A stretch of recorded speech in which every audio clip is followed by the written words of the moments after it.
Good morning to all students. आइए बच्चों, class 11th का आरोह पुस्तक का काव्यखंड में काव्यखंड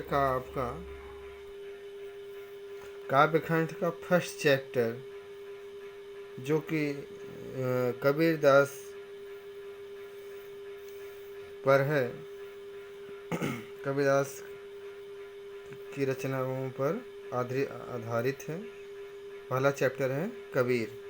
मैं कहता हूँ आखिर देखी, तू कहता कागज की देखी। यह कबीर वाणी है जो कि हजारी प्रसाद द्विवेदी द्वारा कहा गया है। कबीर का जन्म सन 1398 वाराणसी के पास लहर तारा नामक ग्राम में, जो कि उत्तर प्रदेश में है, हुआ था। प्रमुख रचनाएं बीजक, जिसमें साखी, शबद एवं रामायणी, जिसमें साखी, शबद और रामायणी 3 रचनाएं संकलित हैं। मृत्यु सन 1518 में बस्ती के निकट मगहर में। 1518 में इनकी मृत्यु हो गई मगहर में, जो कि बस्ती के निकट स्थित है।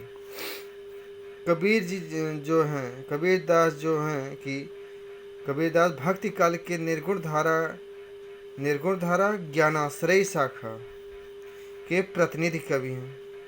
वे अपनी बात को साफ एवं 2 टूक शब्दों में प्रभावी ढंग से कह देने के हिमायती थे। बन पड़े तो सीधे साधे, नहीं तो दरेरा देकर। इसलिए कबीर को हजारी प्रसाद द्विवेदी ने वाणी का डिक्टेटर कहा है। वाणी का डिक्टेटर कबीरदास जी को किसने कहा है? हजारी प्रसाद द्विवेदी ने कहा है। कबीर के जीवन के बारे में अनेक किंवदंतियाँ प्रचलित हैं। उन्होंने अपनी विभिन्न कविताओं में खुद को काशी का जुलाहा कहा है। कबीर के विधिवत साक्षर होने का कोई प्रमाण नहीं मिलता। मस कागज छोयो नहीं, कलम गयो नहीं हाथ, जैसी कबीर की पंक्तियां भी इसका प्रमाण देती हैं। उन्होंने देशाटन और सत्संग से ज्ञान प्राप्त किया। उन्होंने कैसे ज्ञान प्राप्त किया? देशाटन, उन्होंने कैसे ज्ञान प्राप्त किया? देशाटन और सत्संग से ज्ञान प्राप्त किया। किताबी ज्ञान के स्थान पर आंखों देखे सत्य और अनुभव को प्रमुखता दी।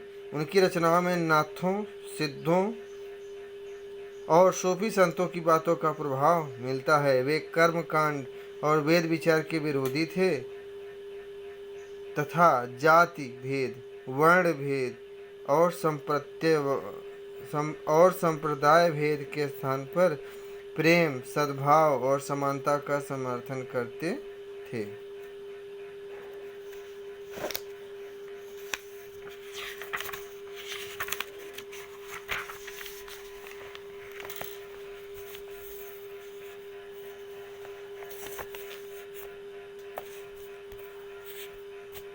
आइए बच्चों आगे देखते हैं। यहाँ प्रस्तुत पहले पद में कबीर ने परमात्मा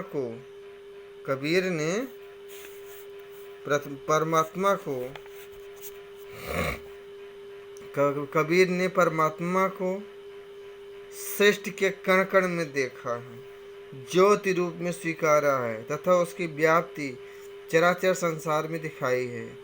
इसी व्याप्ति को अद्वैत सत्ता के रूप में देखते हुए विभिन्न उदाहरणों के द्वारा रचनात्मक अभिव्यक्ति दी है। दूसरे पद में कबीर ने बाह्याडंबरों पर प्रहार किया है। साथ ही यह भी बताया है कि अधिकांश लोग अपने भीतर की ताकत को न पहचान कर अनजाने में अवास्तविक संसार से रिश्ता बना बैठते हैं और वास्तविक संसार से बेखबर रहते हैं।